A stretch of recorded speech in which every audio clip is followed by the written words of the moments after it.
yamugira ibihe byiza umuntu wese uzi ko akurikirana Creators Rwanda. Nagushimira kubana nanjye uno munsi. Icyo tugiye kuba twarebera hamwe ni uburyo wasiba video y'umuntu cyangwa se umuntu wa uploadinze video yawe.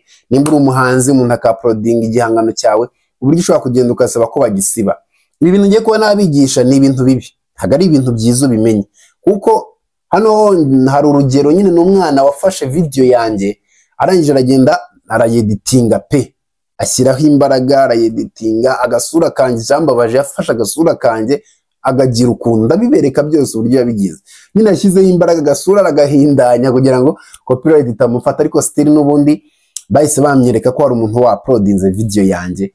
Rero icyo tugiye kuba twakora ni kimwe, uno mupeti tugiye kuba nabereka uburyo namuripotinga, kandi kumuripotinga birashoboka ko namuripotinga bakama strike, kandi strike igiye kuri channel yawe urabizi neza ko kumonetiza bibi bibazo. Nababwiye ati iyi channel nayimonetije mu masaha atageze no mu masaha 18.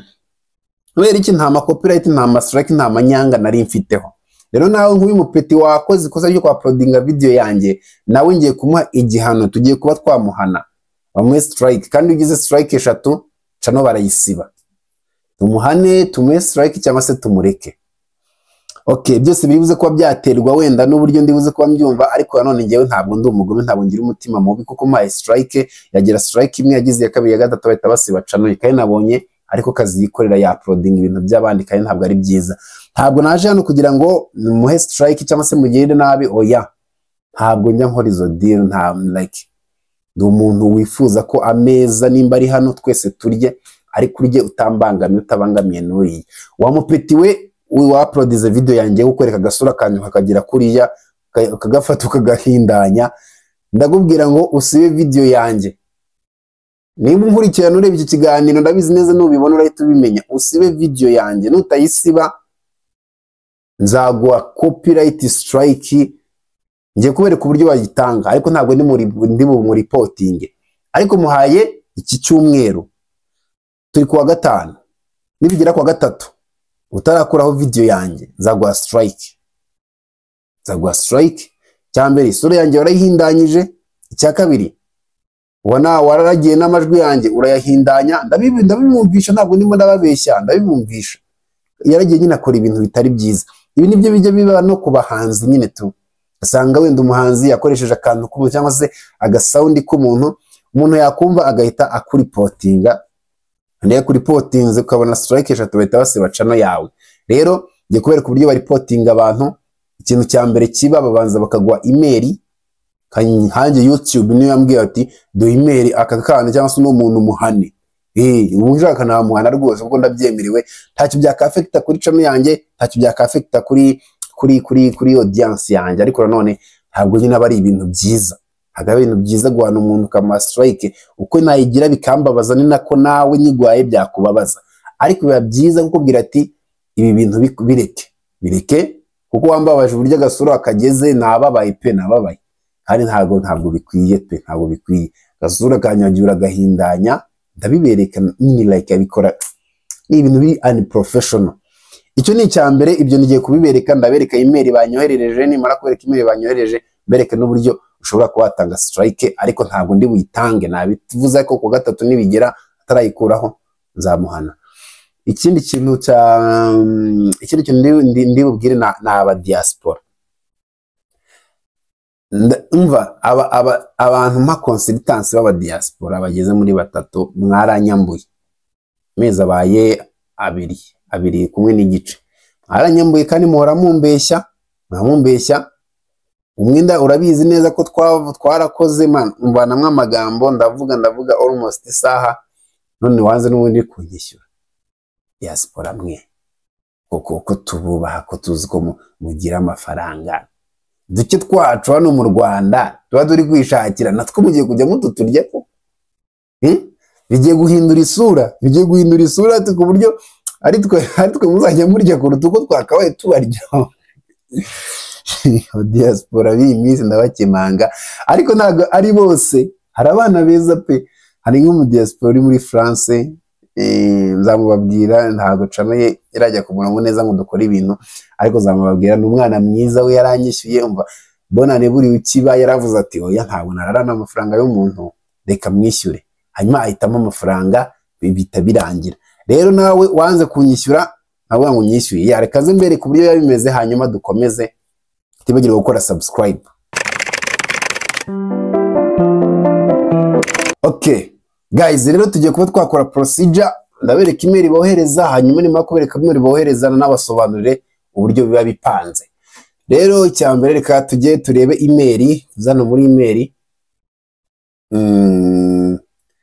bahita bakoreza email. Angaha ari dore ngiyi hano, ndakeka murimo murayibona hano, creator Rwanda including copyright tools. Bahise bangiye aho bayimpaye kanyifungure, dore babona ngo Creator Rwanda introducing the copyright match tool. Frustrated by upload or your content. We will automatically find the content on YouTube that match your own. You simply review the match and choose your next step. Bari kumbwira nyine ko hari icyo babonye. Urabibona dore noneho igisekeje YouTube iyo babonye wa uploadinze ibintu by'abandi email yanjye baza bambwira ngo ni good news. Bakeka urimo urabibona hano ngo good news, ngo ni amakuru meza. Urumva rero ko gukina no kwa uploading ibintu bitari byawe nabyo ubwabyo ni ikibazo. With new match copyright tools, nabivuze urahita ubibona, dore iyi email niyo bampaye. Okay, reka checking out. Ubu ni nshakanda hano nka checking out, turaba tugiye kuba twakora nyine process. Ubu ni uburyo bwa mbere nyine ukoresheje email YouTube yo iba yaguhaye. Dore bahita bangeza kuri wa muhungu nyine wa uploadinze ibintu byanjye. Ndabereka video ya uploadinze yambabaje cyane. Cyangwa se birashoboka ko haza none ukajya checking ukareba bashaka kutaguha email cyangwa se gatinda uhituza hano ukaza hano muri YouTube studio yawe. Nyamara kuza muri YouTube studio ugahituza hano kuri copyright. Aha. Hanyuma nanone uhita uyibona ahangaha. Reka ze mbereke uno muhungu buryo yagerageje just kugira ngo ahishe ntagire umuntu uza kuba yamenya nyine cyangwa se asimbuke YouTube ama copyright ya YouTube tu. Reka ze mbereke ino video undebere uburyo yafasha agasura kanje kagakiniraho, umbwiza ukuri ko ni nacyo cyambabaje ubundi. Kaze mbereke azengire reba uburyo yagiye kugasura kanje kagakiniraho. Do undebere, do ngaho ndebera. Muri video yakona kugisha uburyo wakoresha CapCut ugitangira cyangwa se uri expert yumvikana ushobora kuba application ya mbere ukoresha ko editinga cyangwa se ukabona izoga to video byose nyakona bisobanura neza. Iyi video ndagiga murimo murabibona uburyo agasura kanjye yakagize, do agasura yagiye aragakinagaza kugira ngo copyright itamubona, ariko n'ubundi still copyright yamubonye. Do angana ndimo ndigisha CapCut abantu bankurikirana barabizi. Do agasura yageraga do ibyinyo dore ibyampaye dore ibyiso, do agasura kanye Yesuwe. Ubona none ijwi uburyo yarigenza umbijwe yuze kurangira CapCut ifite umunsi nawe utangiye gukora ibintu biri kwiya kandi bigaragara neza. Sticking dano kuri subscribe reka tugende. Urabona neza ko dona logo ni yanjye kandi yauploadinze kuri channel yiwe. YouTube rero nta kindi dore n'agasura do. YouTube rero nawe nta kindi itibona neza ko hari kirimo kirajyamo mbere cyangwa se uploadinze ibintu bitari byawe, bagahita bampa nyine bampa alert nyine bambwira ati hari ikintu kitameze neza. Rero hano hari ibintu ngiye kukwereka. Iyo ushaka umuripotinga cyangwa se iyo ushaka ko uno muhungu bamuta mu bihano, urahita uza ahangaha kwa kantu akangaka kuri kukabona request video removal. Ubu gutya ngiye nujuje ibi ngibi bahita bayishyira hasi. Dore cyambere dore video ngiyi. Iyi video noneho ingana na content yanjye, dore ngiyi iga gukora video na CapCut full tutorial. Video ni dore ibyanjye ni ibi ngibi. Uno musirimu rero yagiye yafata video yanjye yose arayigira. Rero ushaka kumuripotinga ndahita manuka hano. Ahangaha ni myself, ni ngewe ngahita shyiraho izina rya channel yanjye, wenda ngagira wenda Oliver Legrand. Ntabwo ndi bubigire kuko sinshaka kumuripotinga, gusa nibigira ku gatesi arabikora nzamuripotinga. Hano ni izina ryanjye, hanyuma ukajya aha ngashyiramo nimero yanjye, hano mbanzamo kode y'igihugu ni please 250 please 250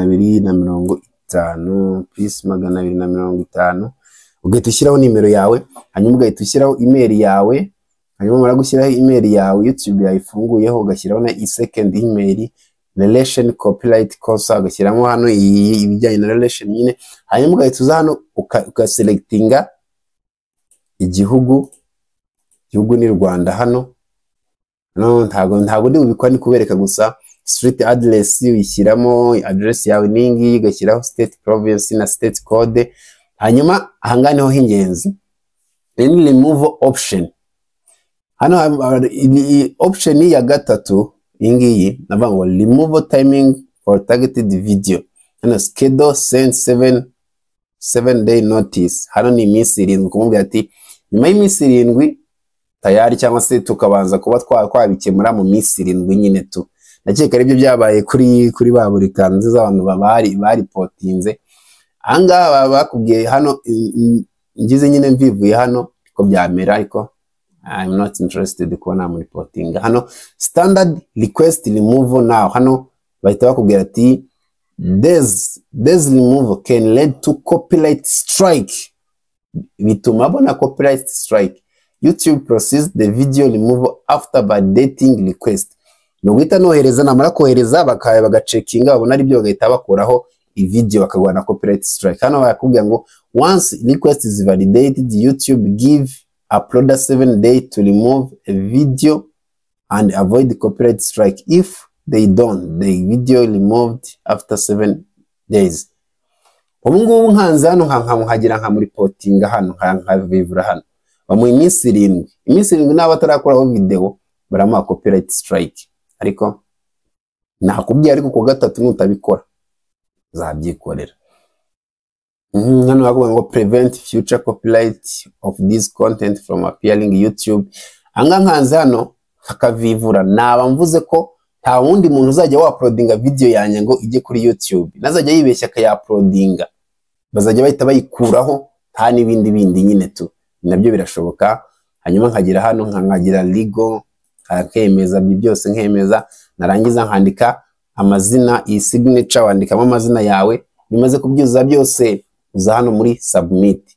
Yukanza hano muri submit bita bigenda nyine, ukarindira ko babiri viewing, ntabwo bitinda ni nk'iminsi ingahe. Hanyuma deal done bagahita bakuraho video, kandi iyo video ivuyeho bitana mu copyright strike, ugasanga YouTube yawe ntabwo bigenze neza. Rero wa musore we wagifasha agasura kandi hakagira nkaka ancestral none yamaye cyose kuri tap cyose tumayizi ndamusizwe. Rero ntafite do subscribers 102, ubu ntabwo copyright strike cyo kikakurenga, ariko uyikureho nimba uzi neza ko ufite ubwenge, cyangwa se nyikurireho. Yandacika ari aho ngaho nagarukiza video yanjye ahangaha. Ndakika mwabibonye neza ko iyo wibeshye gatoya ukaploadinga video yundi bahita berekanye n'iyo video ko uri muri uploadinga video yundi nyine yiwe plutôt. Byaba byiza rero ukirinda ibintu bijyanye no kwa uploadinga iby'abandi, ugahanga ibyawe. Byakunda kabisa. Abantu mukeneye consultance ariko munyishyura apana nk'aba bandi navuze, mpamagaye kuri 0882524890 n'ibihumbi 20 ku bari mu Rwanda mu gihe cy'isaha. Ciao tibagirwa kumfollowinga.